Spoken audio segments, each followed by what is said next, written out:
Hi everybody, myself Anis Fatima of first sem MSc Physics from E-Content Development Center, Majlis Arts and Science College, Puramannur. So today I am gonna discuss about plasma physics, that is introduction to plasma physics. So I will be dealing with introduction, historical background of plasma, occurrence of plasma in nature, definition of plasma, formation of plasma, concept of temperature, debase shielding, and at last we will be discussing about applications of plasma physics. So before going into plasma, let us see what is matter. So any substance that has mass and that takes up space by having volume is called matter. We are very much familiar with three states of matter, that is solid, liquid and gas. So look into the picture. Here there is a conversion process. When solid is heated, then it gives liquid. So at last when gas is heated, it becomes a new state of matter, that is plasma. So here the process called as ionization takes place and the reverse process called as deionization takes place. A question arises that, but what happens if you raise the temperature between 1000 degrees Celsius to 1 billion degrees Celsius? Will everything just be a gas? So the answer is no, because up to certain degrees Celsius, that is up to 1000 degrees Celsius, it is in the form of gas. But after, that is beyond 1000 degrees Celsius, it changes to a new state of matter called as plasma. So let's go deep into plasma. Plasma is superheated form of matter.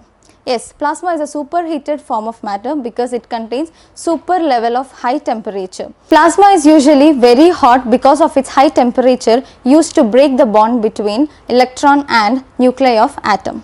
Plasma is an ionized gas consisting of positive ions and negatively charged electrons. Here a process called ionization takes place. Hence, plasma is a form of matter in which electrons wander among nuclei of atom. If the heat is really extreme, then many atoms become ion. Plasma is a good conductor of electricity. Yes, it is a very good conductor of electricity because of its electric charge that are pulled together or pushed apart by electric field and magnetic field. Hence the free charges make the plasma highly electrically conductive and hence they carry current and produce magnetic field. Plasma, like other gases or like gases, have indefinite shape and indefinite volume. So next, coming to the historical background of plasma or plasma physics. Schaefer and Irving Langmuir at General Electric Research Center or Laboratory in Schenectady, New York. Irving Langmuir with his colleague Tunks discovered that the lifetime of a tungsten filament could be lengthened by filling the bulb with inert gas such as argon. They also discovered that twisting the filament into tight coil could improve its efficiency. As he continued to study filaments in vacuum and different gas environments, he came across thermionic emission. Thermionic emission is nothing but the study of charged particles or the emission of charged particles from hot filaments. So this is the way how he came to know about plasma. The word plasma comes from ancient Greek molded substance or jelly. At first, the plasma was identified in Crookes tube by Sir William Crookes in 1879 and he called it as radiant matter. Because he was not aware about plasma, he gave a name called radiant matter. So, hence, the term plasma was introduced by Irving Langmuir in 1928. The word plasma was analogy with the blood plasma, as the transport of electrons from thermionic filaments reminded Langmuir the way in which blood plasma carried red and white corpuscles. So our next topic is occurrence of plasma in nature. It has been said that 99% of matter in the universe is in the form of plasma, that is in the form of electrified gas which are dissociated into positive ions and negatively charged electrons. So for example, stellar interiors and upper atmosphere, which is called as ionosphere, planetary nebulae and interstellar mediums of hydrogen are plasmas. So let us discuss about natural plasma. So natural plasma exists in cosmic objects. In the sense, cosmic objects means like in upper atmospheres like ionosphere or planetary nebulae or in the interiors and atmospheres of stellar objects.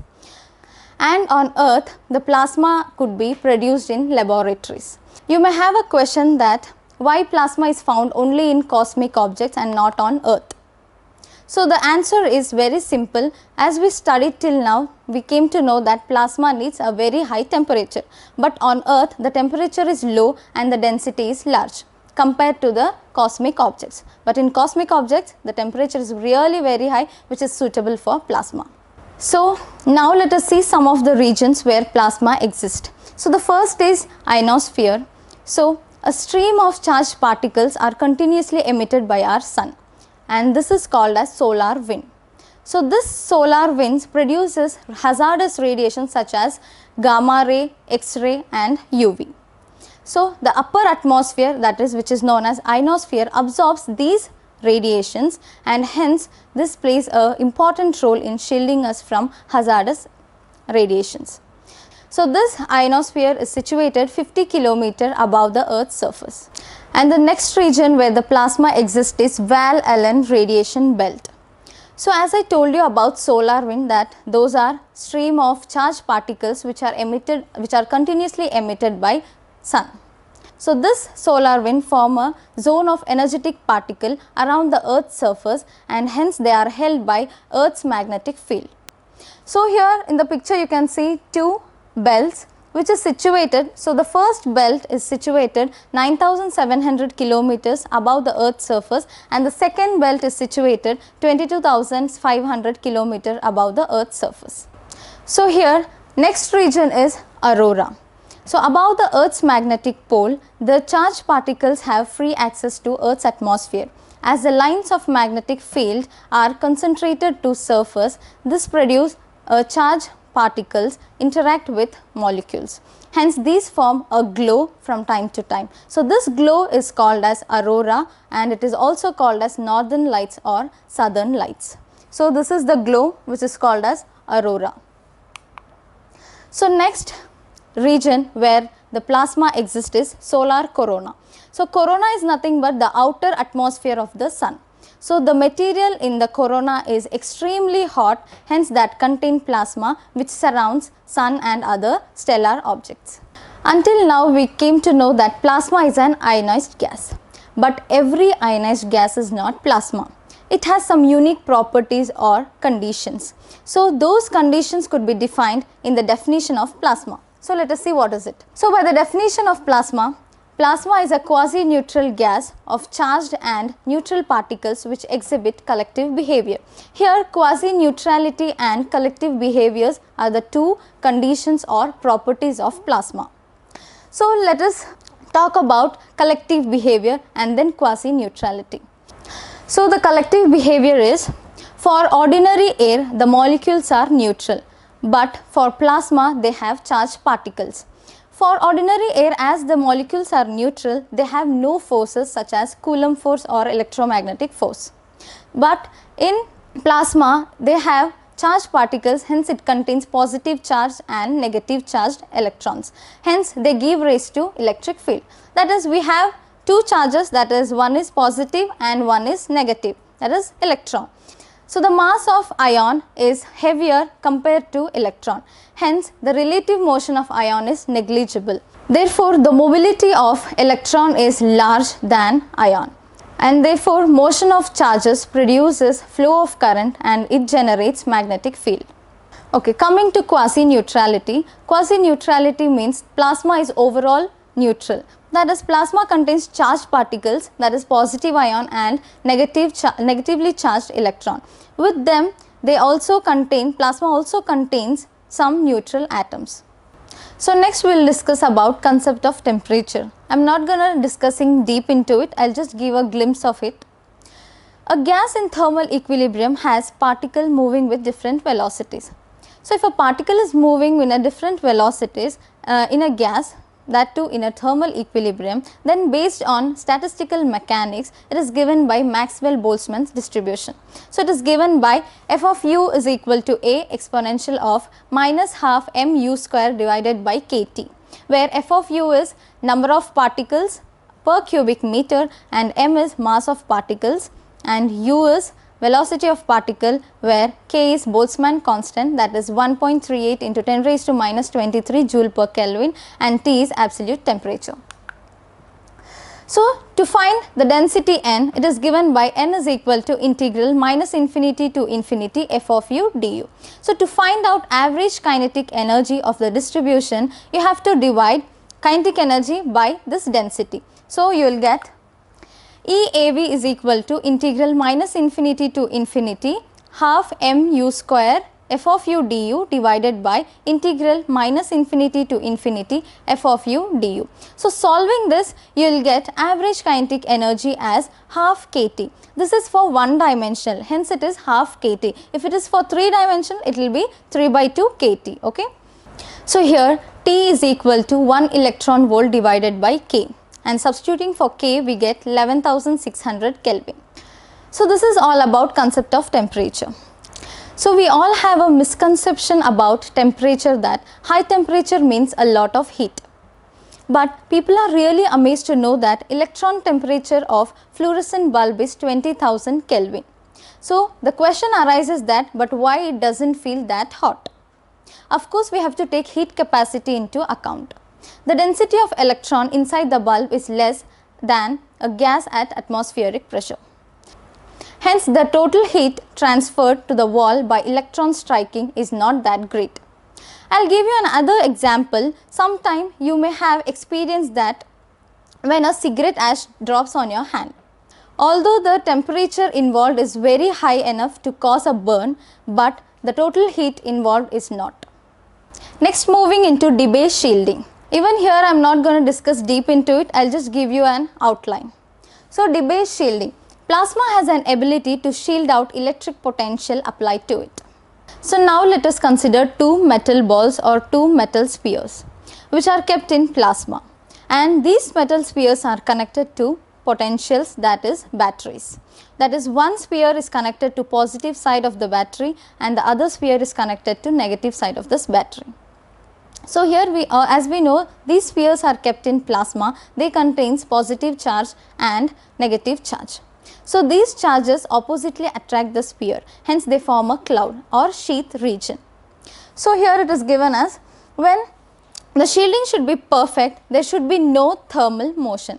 That is, if there is thermal motion, then the electrons acquire kinetic energy and they start moving. So when they start moving, it doesn't form a cloud or a sheath region, hence the shielding will not be perfect. So for a perfect shielding, there should be no thermal motion. Next, coming to the Debye length. Debye length is nothing but it is a measure of shielding distance or thickness of the cloud or sheath region. So it can be calculated by a formula, lambda d is equal to epsilon 0 Te divided by Ne square whole raised to 1 by 2, where K is Boltzmann constant, Te is electron temperature, N is plasma density and E is charge of electron. So hence Debye length can be calculated. So here T in terms of Kelvin, it is given by lambda d is equal to 69 T divided by N whole raised to 1 by 2 meter, and KT in terms of electron volt, it is given as lambda d is equal to 7430, that is 7430 KT divided by N whole raised to 1 by 2. So as I told you, now we need a more number of particles for the shielding to be perfect. So if in case there is one or two particles, then the number of particles in the Debye sphere can be calculated by a formula, Nd is equal to N 4 by 3 pi lambda d cube. Substituting for lambda d, T in terms of Kelvin, we get 1.38 into 10 raised to 6 T raised to 3 by 2 divided by N raised to 1 by 2. T will be in terms of Kelvin. So till now we discussed about concept of temperature, debase shielding and what plasma is. Now the three most conditions that a plasma must satisfy. So this shows the quasi-neutrality and collective behavior. So the three conditions a plasma must satisfy are, the first is lambda d should be much less than L. That is, Debye length should be less than dimension of a system. And the second condition is Nd is much greater than 1. As I told you that number of particles of the Debye sphere should be greater than 1, only then the shielding will be perfect. So the third condition is omega T is greater than 1. for a gas to behave like plasma, omega T should be greater than 1. So, where omega is the frequency of plasma oscillation, T is mean time between collision with neutral atoms. Now, let us discuss about applications of plasma physics. So, the first application is gas discharge. The earliest work with plasma was of that Langmuir and Tunks in 1920s. This research was inspired by the need to develop vacuum tubes that could carry large current, and hence it should be filled with ionized gas. So, some of the gas discharges which are used nowadays are in welding arcs, lightning discharges and fluorescent light. So, the next application is gas laser. So, the most common method to pump a gas laser is to invert the population of the state. Hence, it gives rise to light amplification which uses gas discharge. So, this can be low pressure glow discharge for DC lasers and high pressure avalanche discharge for pulse laser. Argon and krypton, which are used in light shows, are the example for DC lasers. Even in the solid state lasers such as ND glass, it depends on the plasma operation, since the flash tube used for pumping contains gas discharge. So, the next application, it is used in spacecraft, that is in ion propulsion.